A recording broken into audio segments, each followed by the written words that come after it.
Shalom Bapak Ibu Saudara, saya berharap Bapak Ibu Saudara dalam keadaan baik, sehat, dan dalam penyertaan Tuhan.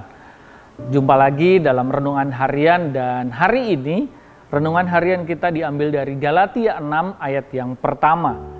Firman Tuhan berkata demikian, "Saudara-saudara, kalaupun seorang kedapatan melakukan suatu pelanggaran, maka kamu yang rohani harus memimpin orang itu ke jalan yang benar dalam roh lemah lembut, sambil menjaga dirimu sendiri supaya kamu juga jangan kena pencobaan."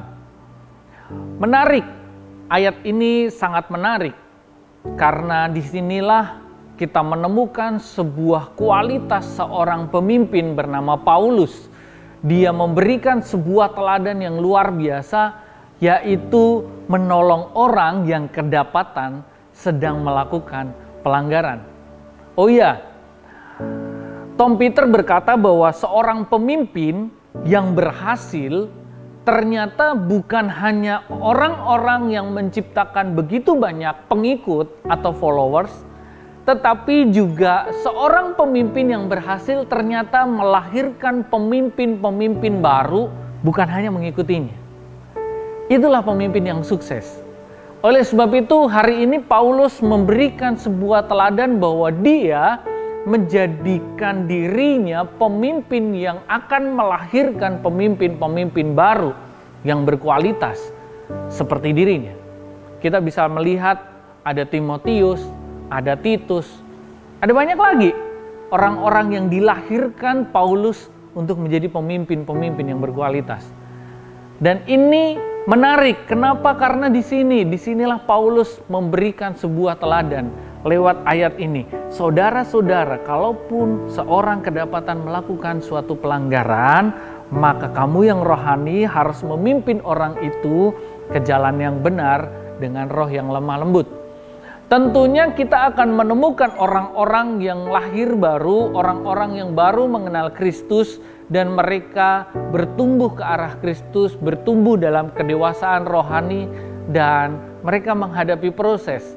Dalam proses mereka, gak semua berjalan mulus. Ada kalanya dalam proses mereka kita menemukan bahwa orang-orang itu, orang-orang yang lahir baru tadi, menghadapi kegagalan.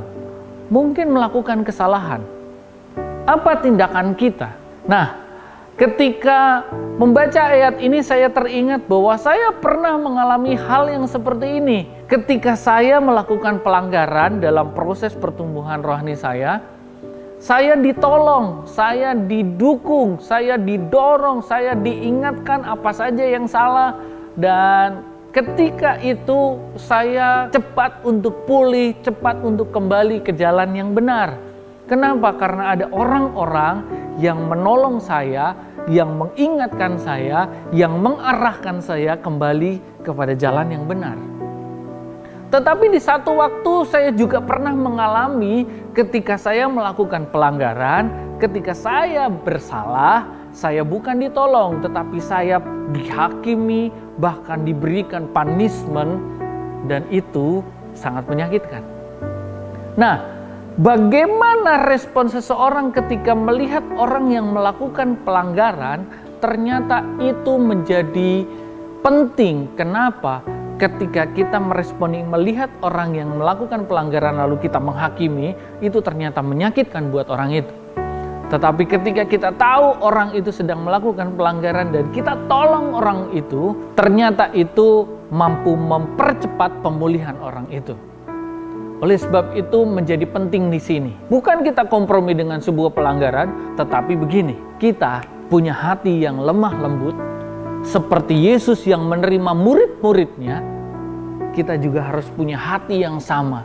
Kita menerima mereka, menolong mereka, sehingga mereka menjadi lebih cepat untuk pulih dan kembali ke arah yang benar. Hari-hari ini, saya tidak tahu apa yang sedang terjadi dengan Bapak Ibu. Mungkin Bapak Ibu melihat dengan kondisi pandemi, ada orang-orang, adik-adik rohani kita, atau anak-anak rohani kita, atau mungkin jemaat di sekeliling kita, mereka jatuh bangun dalam keputusasaan karena pandemi ini. Jangan melihat itu sebagai sebuah kegagalan hidup mereka, tetapi coba kita melihat bahwa mereka adalah orang-orang yang butuh kita kuatkan, butuh kita dorong untuk mereka kembali kepada jalan yang benar, yaitu berharap kepada Yesus. Jadi pastikan kita menjadi orang-orang yang melakukan hal ini sambil menjaga diri kita sendiri supaya kita jangan jatuh dalam pencobaan. Firman Tuhan hari ini menjadi jelas bahwa kita sebagai orang-orang yang rohani punya tanggung jawab untuk menolong orang-orang yang lahir baru, jemaat-jemaat yang hari-hari ini sedang menghadapi kegagalan, sedang menghadapi kesusahan, untuk menolong mereka kepada jalan yang benar, yaitu tetap mengerjakan kehendak Allah di tengah semua kesulitan yang sedang terjadi hari-hari ini. Tuhan Yesus memberkati.